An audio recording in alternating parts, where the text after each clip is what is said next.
Hi friends, ఈరోజు మనం 7th class maths text book గురించి క్లియర్ ఇన్ఫర్మేషన్ తెలుసుకుందాం. టెట్ అండ్ డిఎస్సికి ప్రిపేర్ అయ్యే వారి కోసము ముఖ్యంగా క్లియర్గా తెలుసుకుందాం.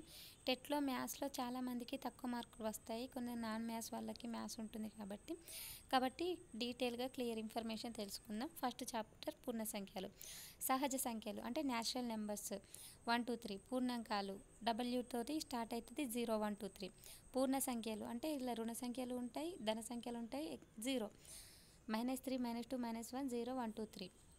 చతుర్విధ ప్రక్రియలు అంటే తెలుసు మనకు already, plus into minus divided by అవి. ఏ రెండు పూర్ణ సంఖ్యలు మొత్తమైన సంఖ్య కన్నా ఎక్కువ కావచ్చు, తక్కువ కావచ్చు తెలుసు. రెండు పూర్ణాంకాల వ్యవకలనం 6 - 2 4 అయింది. ఎక్కువ కావచ్చు, తక్కువ కావచ్చు. ఇక్కడ మీరు ముఖ్యంగా తెలుసుకోవాలంటే రెండు ధనపూర్ణ సంఖ్యల లబ్ధం ధనపూర్ణ సంఖ్య. అవును, ధనపూర్ణ సంఖ్య లబ్ధం అంటే plus into plus equal to plus. రెండు రుణపూర్ణాల సంఖ్య లబ్ధం ధనపూర్ణ సంఖ్య. అంటే ఇదేలా అంటే ఒకసారి ఇక్కడ చూడండి, plus into plus equal to plus, minus into minus equal to minus, plus plus into minus equal to minus అవుతుంది. అంటే plus into minus equal to minus. ఒక రుణపూర్ణ సంఖ్య ఒక పూర్ణ సంఖ్యల లబ్ధం రుణపూర్ణ సంఖ్యనే అవుతుంది. మళ్ళీ రెండు రుణపూర్ణ సంఖ్యల లబ్ధం ధనపూర్ణ సంఖ్య అవుతుంది. ఇది తెలుసుకోండి. మూడు రుణపూర్ణ సంఖ్యల లబ్ధం అంటే minus into minus equal to మైనసే అవుతుంది. ఎందుకంటే minus into minus plus, plus into minus మళ్ళీ మైనస్ అవుతుంది కాబట్టి. అలా నాలుగు రుణపూర్ణ సంఖ్యల లబ్ధం ధనపూర్ణ సంఖ్య అవుతుంది. అంటే రెండు డివైడ్ చేసుకోండి. Minus into minus plus, minus into minus plus, plus into plus ప్లస్సే. అలా ఇది చాలా ఇంపార్టెంట్. ఇక్కడ చూడండి, 11th వన్ -1 పవర్ 501. ఇక్కడ 501 అనేది ధనపూర్ణ సరి సంఖ్యనా బేసి సంఖ్యనా? బేసి సంఖ్య. బేసి సంఖ్య ఉన్నప్పుడు కింద కూడా బేసి సంఖ్య మైనసే ఉంది, రుణపూర్ణ సంఖ్య ఉంది. -1 501 ఉంది. అంటే ఇప్పుడు -1 ఇంటూ -1 రుణపూర్ణ సంఖ్య ఉన్నట్టే కదా నాని. ఇక్కడ -1 అంటే ఇక్కడ మనకు సరి సంఖ్య ఉన్నదనుకోండి, అది మైనస్ ఉన్న ప్లస్ ఉన్న ప్లస్సే అవుతుంది. ఇక్కడ బేస్ సంఖ్య ఉన్నదనుకో పవర్లా బేసి సంఖ్యనే వస్తుంది, అంటే రుణపూర్ణ సంఖ్యనే అవుతుంది. ఇక్కడ అంటే -1 అవుతుంది. ఇక్కడ సరి సంఖ్య ఉందనుకో, సెకండ్ వన్ చూడండి, -1 పవర్ 998. 998 అనేది సరి సంఖ్య. సరి సంఖ్య కాబట్టి ఇక్కడ మైనస్ ఉన్న ప్లస్ అవుతుంది, ప్లస్ ఉన్న ప్లస్సే అవుతుంది. ఇది చాలా ఇంపార్టెంట్, గుర్తుంచుకోండి. నెక్స్ట్, శీతలీకరణ ద్వారా 40 డిగ్రీల వద్ద గల గది ఉష్ణోగ్రతలు ప్రతి గంటకు 5 డిగ్రీల చొప్పున చల్లబరచబడుతుంది. శీతలీకరణ ప్రారంభించిన 10 గంటల తర్వాత గది ఉష్ణోగ్రత ఎంత ఉంటుంది? 10 గంటల తర్వాత గది ఉష్ణోగ్రత -10 డిగ్రీలు ఉంటుంది. ఎట్లా అంటే శీతలీకరణ ద్వారా 40 డిగ్రీల వద్ద ఉన్న గది ఉష్ణోగ్రత ప్రతి గంటకు 5 చొప్పున చల్లబడుతుంది. ప్రతి గంటకు చల్లబడుతుంది అన్నట్టు. -5 డిగ్రీలు, -5 డిగ్రీలు చల్లబడుతుంది. 10 గంటల తర్వాత ఎంత అవుతుంది? -50 అవుతుంది. అంటే 40 × 50 -10. Answer is -10. అవి చాలా సింపుల్ నాని, చిన్న ప్రాబ్లమ్స్. ఇందులో ఏదైనా డౌట్ ఉంటే టెలిగ్రామ్లో అడగండి. చాలా ఇక్కడ చూడండి, బాస్మతిది చాలా ఇంపార్టెంట్ ప్రాబ్లం కూడా. ఒక వర్తకుడు బియ్యం అమ్మడం ద్వారా ప్రతి బస్తా బాస్మతి బియ్యంపై 10% లాభం, బాస్మతి కాని బియ్యంపై 5% నష్టాన్ని పొందుతాడు. ఇక్కడ శాతం అని వస్తుంది. అందులో ఫస్ట్ పాయింట్, ఒక నెలలో వర్తకుడు 3000 బస్తాల బాస్మతి బియ్యం 5000 బస్తాల బాస్మతి బియ్యం అమ్మాడు. లాభమా నష్టమా ఎంత? అంటే ఇక్కడ చూడండి, ఒక నెలలో వర్తకుడు 3000 బస్తాల బాస్మతి బియ్యం అమ్మాడు. ప్రతి బస్తా బాస్మతి బియ్యంపై 10% లాభం, 3000 బస్తాలకి 10% లాభం, అంటే 3000 × 10 ప్లస్ బాస్మతి కాని బియ్యము 5000 అమ్మాడు. అంటే కాని బియ్యానికి -5% నష్టం. నష్టం అంటే మైనస్ పెట్టుకోవాలి, లాభం అంటే ప్లస్ పెట్టాలి. -5% నష్టం. ఇక్కడ -5% పెట్టినాం. ఇక్కడ ఈక్వల్ టు 3000 × 10 అంటే 30,000, 5000 × -5 అంటే -25, 5 × 5 = -25, 30,000 మైనస్ 25,000 5,000 లాభం. అంటే ఒక వర్తకుడు 3,000 బస్తాలు బాస్మతి బియ్యం 5,000 బస్తాలు బాస్మతి కాని బియ్యం అమ్మినా అతనికి లాభం వస్తుంది. 5,000 లాభం వచ్చింది. అలా చేసుకోవాలన్నట్టు ఇది. ఇక్కడ బాస్మతి కాని బియ్యం చూడండి, 6,400 బస్తాలు అమ్మినప్పుడు లాభం కానీ నష్టం కానీ రాకుండా ఉండాలంటే ఎన్ని బస్తాల బాస్మతి బియ్యం కావాలి అంటే 6,400 బస్తాలు అమ్మినప్పుడు లాభం కానీ నష్టం కానీ ఏది రాలేదు, అంటే లాభం రాలేదు నష్టం రాలేదు.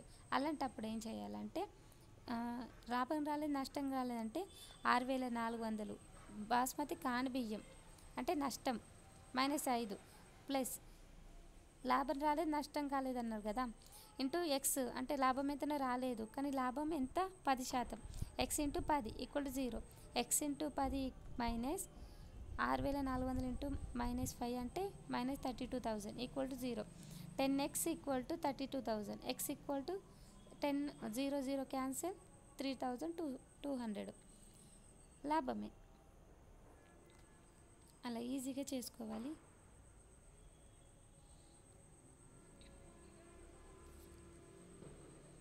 నెక్స్ట్ పూర్ణ సంఖ్యల భాగాహారం. ఇది చాలా ఈజీ. పూర్ణ సంఖ్య ధనపూర్ణ సంఖ్య రుణపూర్ణ సంఖ్య కానీ రుణపూర్ణ సంఖ్య ధనపూర్ణ సంఖ్యతో భాగించబడినప్పుడు భాగఫలం రుణపూర్ణ సంఖ్యనే అవుతుంది.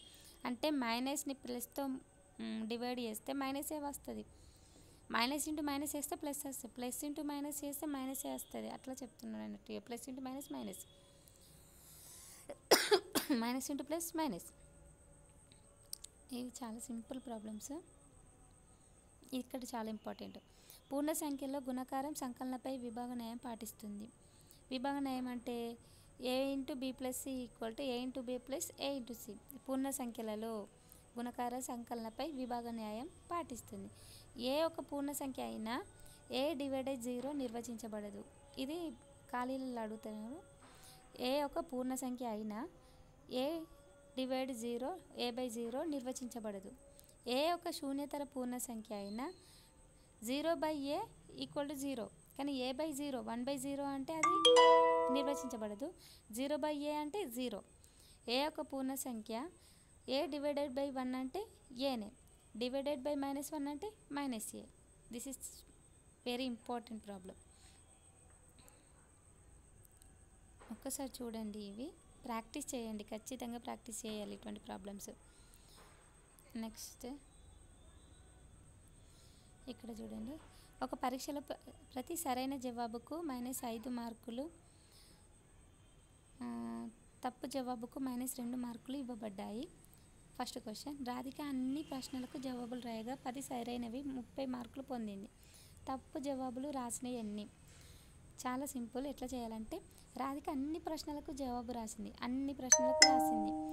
10 సరైనవి 30 మార్కులు పొందింది. అన్ని రాస్తే 30 మార్కులు పొందింది, 10 సరైనవి. ఒక్క సరైన క్వశ్చన్కి ఎన్ని మార్కులు? సరైన జవాబుకు 5 మార్కులు, 10 సరైనవి అని అన్నది అంటే 10 × 5. ఎన్ని మార్కులు రాంగ్ రాసింది? అతనికి 30 మార్కులు వచ్చినాయి. ఎన్ని మార్కులు తప్పు రాసిందో తెలియదు.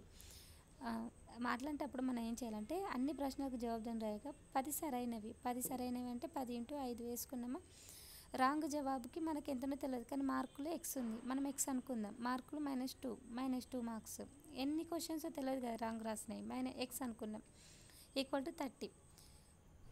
10 × +5 +50 -2 × x -2x = 30. టోటల్ జవాబులు ఎన్ని? 30 మార్కులు అన్నట్టు. మొత్తం మార్కులు 30. 50 - 2x = 30. 2x - 2x 50 ఇటు సైడ్ వస్తే 50 ఇటు సైడ్ వచ్చింది అనుకోండి -50 అవుతుంది. -2x 30 - 20 -20. Minus get cancel, x = 10. సరికాని ప్రశ్నల సంఖ్య 10. అట్లా. నెక్స్ట్, జయ అన్ని ప్రశ్నలకు జవాబులు రాయగా 4 సరైనవి కానీ 12 మార్కులు పొందింది. అయిన తప్పు జవాబులు ఎన్ని? జయ అన్ని ప్రశ్నలకు జవాబులు రాసిందట.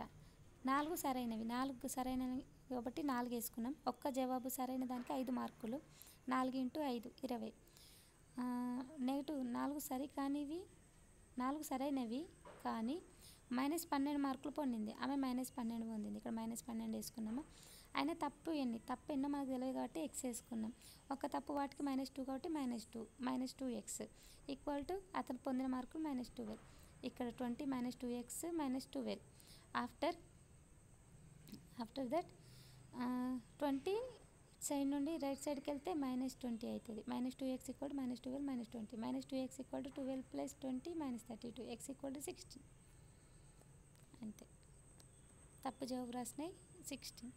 ఇక్కడ ఏం లేదు, ఎన్ని క్వశ్చన్స్ రాసింది వాటికి ఎన్ని మార్కులు, తప్పు రాసిన వాటికి ఎక్స్ అనుకోవాలి, టోటల్ రాసింది పక్కకి వేసుకోవాలి, అంతే. ఇవి చాలా చాలా ఇంపార్టెంట్ ప్రాబ్లమ్స్. ఒక్కసారి చూడండి, వీడియో చూసి ఏదైనా రాలేదు అంటే కామెంట్లో అడగండి లేదా టెలిగ్రామ్లో అడగండి. టెలిగ్రామ్ లింక్ కింద ఇస్తా డిస్క్రిప్షన్లో. ఇటువంటి క్వశ్చన్సే వస్తాయి మెయిన్గా మన డిఎస్సిలో అయినా టెట్లో అయినా.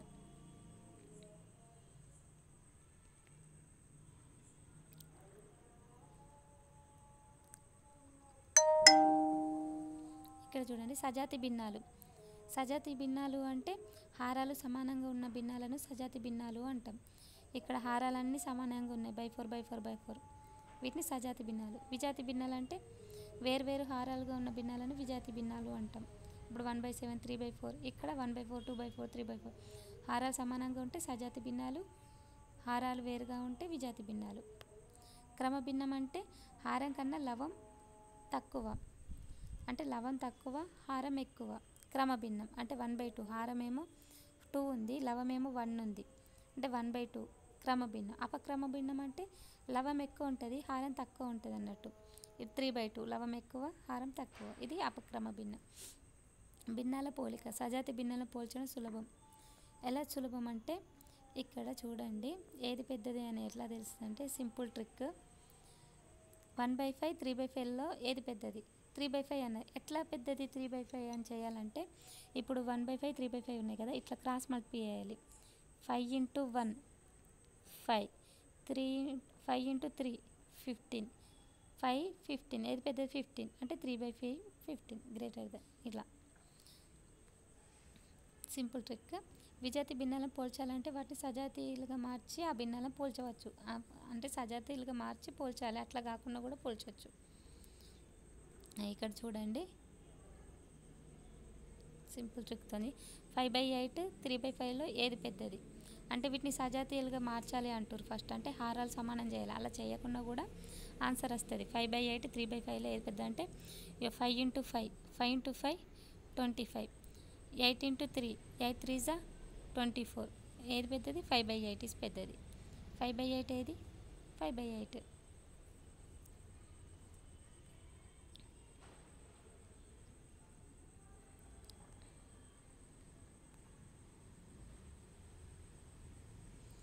ఇక్కడ చూడండి 5th వన్. రజియా ఇంటి పనిలో 3/7 భాగం పూర్తి చేసింది. రేఖ 1/4 భాగం పూర్తి చేసింది. ఎవరు తక్కువ భాగం ఇంటి పని పూర్తి చేశారు తెలుసుకుందాం. రజియా ఏమో 3/7, రేఖనేమో 4/9 పూర్తి చేసింది. ఎవరు తక్కువ చేసుకున్నారు అని తెలుసుకోవాలంటే ఇది కూడా క్రాస్ మల్టిప్లై చేసుకోండి. 9 × 27, 7 × 28. ఏది తక్కువ ఉంది? 77 ఉంది. 27 తక్కువ ఉంది, అంటే రజియా ఇంటిలో తక్కువ పని చేసింది. Direct answer.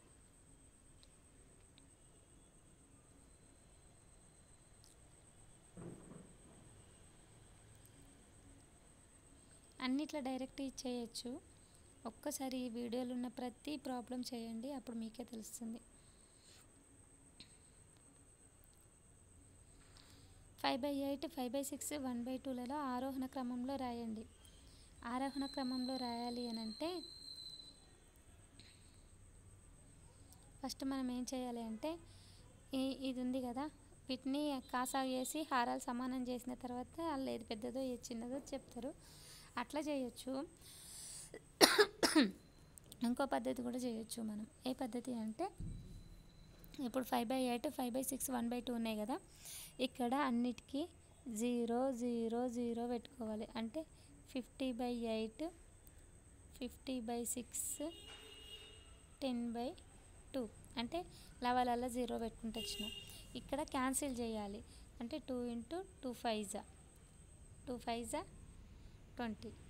6 ఎక్కడ పోతుంది? 6 1 6 6 36 6 7 42 6 8 6 8 48 48.2 మిగులుతుంది కదా. నెక్స్ట్ ఇది చూద్దాం. 8 1 15 8 8 5 40 8 6 48.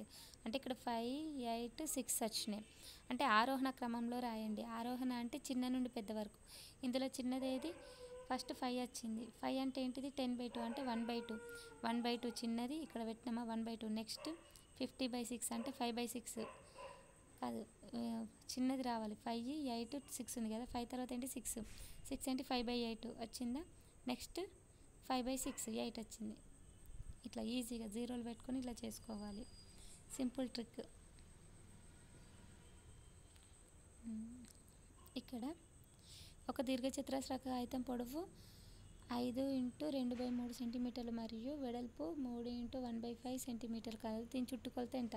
ముందు దీర్ఘచతురస్రం చుట్టుకొలత తెలవాలి. 2 ఇంటూ L+B. ఇలా పొడవు ఇచ్చిర్రు, వెడల్పు ఇచ్చిర్రు. 2L+B వేస్తే అయిపోతుంది. ఇది చేశాక ఇక్కడ 5 ఇంటూ 2/3ని ఎట్లా చేయాలంటే 5 ఇంటూ 2/3 ఉంది కదా. 3 5 15 15 ఇటు +8 ఇక్కడ ఇంటూ చేయాలి, ఇక్కడ ప్లస్ చేయాలి. 3 5 15 15 16 17 17/3 ఇలా చేయాలి. దీన్ని చేసి దీన్ని అలానే వేసి ప్లస్ చేస్తే అయిపోద్ది, వచ్చేస్తుంది. చాలా ఈజీ ప్రాబ్లమ్స్. ఇక్కడ చూడండి 16 ఇది పోయినసారి గిట్లా ఇచ్చిండు, చిన్నగా ఇచ్చిర్రు టెట్లో. ఒక్కసారి 16లో 1/4 భాగం ఎంత అని అడిగిండు. 16లో 1/4 అంటే 16 ఇంటూ 1/4 4 4 16 4 భాగం.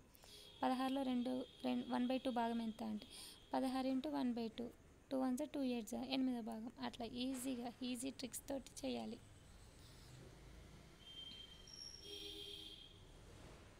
ఇక్కడ ఒక దీర్ఘచతురస్రం యొక్క పొడవు 6 ఇంటూ 1/2 సెంటీమీటర్లు 6.5, వెడల్పు 3.5 సెంటీమీటర్లు అయినా దాని వైశాల్యం ఎంత? ఫస్ట్ దీర్ఘచతురస్ర వైశాల్యం తెలవాలి. దీర్ఘచతురస్ర వైశాల్యం పొడవు ఇంటూ వెడల్పు. పొడవు ఇచ్చిర్రు, వెడల్పు ఇచ్చిర్రు. పొడవు ఇంటూ వెడల్పు 6 ఇంటూ 1/2 3 ఇంటూ 1/2. ఇక్కడ మనం ఏం చేయాలి? 2 6 12 6 ఇంటూ 1/2ని ఏం చేయాలన్నా 6 ఇంట్లో 12 12 + 1 13/2 ఇలా రాసుకోవాలి. ఇలా రాసుకొని 13/2 దీన్ని కూడా అట్లా రాసుకోవాలి. 3 2 6 6 1 7/2 ఇంటూ ఉంది కాబట్టి యాడిషన్ ఇంటూ మల్టిప్లికేషన్ చేస్తే అయిపోద్ది. చదరపు సెంటీమీటర్లు పెట్టుకోవాలి.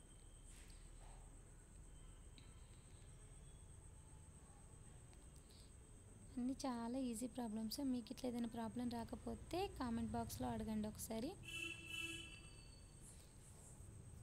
దశాంశ సంఖ్యలు, దశాంశ భిన్నాలు. ఇది ఎలా అంటే చాలా ఈజీ, సింపుల్.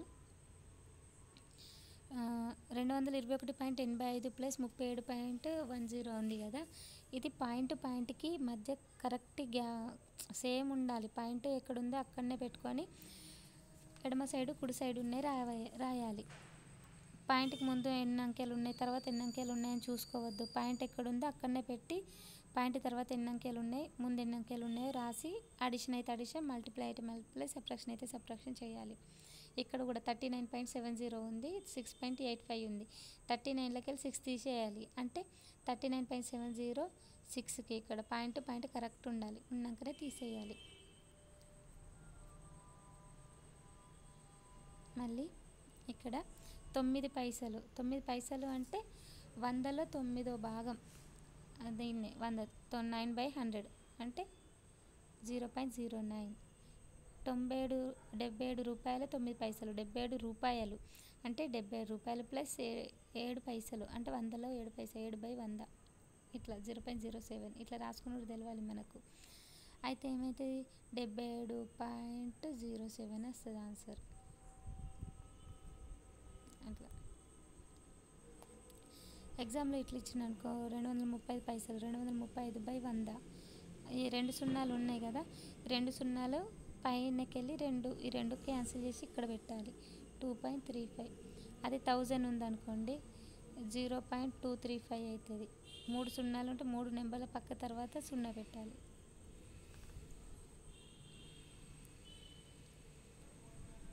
ఇక్కడ చూడండి 10 సెంటీమీటర్లను మీటర్లలోను కిలోమీటర్లలోను వ్యక్తపరచండి. 10 సెంటీమీటర్లు 100 10/100 1 మీటర్ అట్లా 0.1 మీటర్లు. ఇలా ఈజీగా చేసుకోవాలి.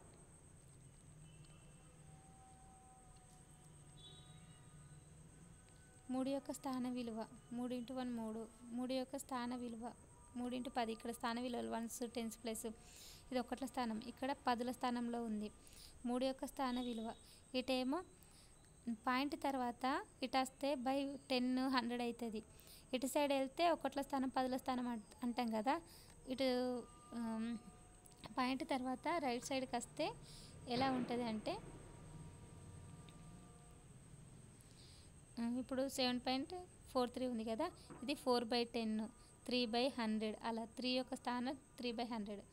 ఇప్పుడు నెక్స్ట్ 90.30 ఉంది కదా, 3 యొక్క స్థానం 3/10 పాయింట్ తర్వాత అలా.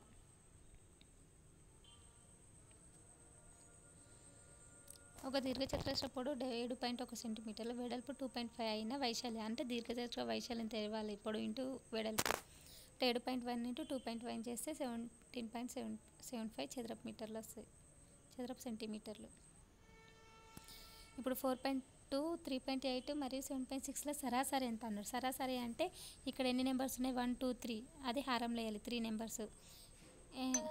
లవాల మొత్తం మళ్ళీ సంఖ్య ఇచ్చిన ఎన్ని ఇచ్చిరో అవి నెంబర్ వేయాలి, వీటిని పైన అడిషన్ చేయాలి, చేస్తే అదే సరాసరి. ఈ టోటల్ పీడిఎఫ్ నేను టెలిగ్రామ్లో పెడతా, డౌన్లోడ్ చేసుకోండి.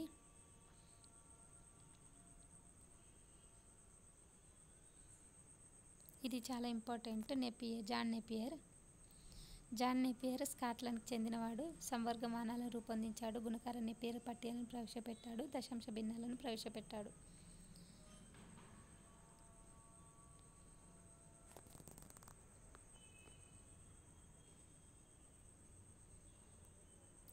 ఒక సంఖ్యను రెట్టింపు చేసి 7 కలపగా 49 అయింది. అయినా సంఖ్య ఏది అంటే ఒక సంఖ్యను రెట్టింపు చేస్తే 7 కలపగా 49 అయింది. ఆ ఒక్క సంఖ్య ఏందో మనం ఎక్స్ అనుకోవాలి. దానికి 7 కలపగా 49 అయింది కదా. ఒక సంఖ్యను మనం ఫస్ట్ రెట్టింపు చేసినాం. ఒక సంఖ్య ఎక్స్, దాన్ని రెట్టింపు చేస్తే 2x, 7 కలపగా అంటే ప్లస్ 7 = 49. అట్లా 2x = 42, x = 21. ఇది ఒక సంఖ్యను మనం ఎక్స్ అనుకున్నాం, దాన్ని రెట్టింపు చేయమన్నాడు అంటే 2x చేసినాం రెట్టింపు. 7 కలపగా +7 కలిపినాం =49 అయింది, 49. 2x + 7 = 49. ఇప్పుడు 2x = 49 - 7 42, x = 21. చాలా సింపుల్ ఈజీ ప్రాబ్లమ్స్.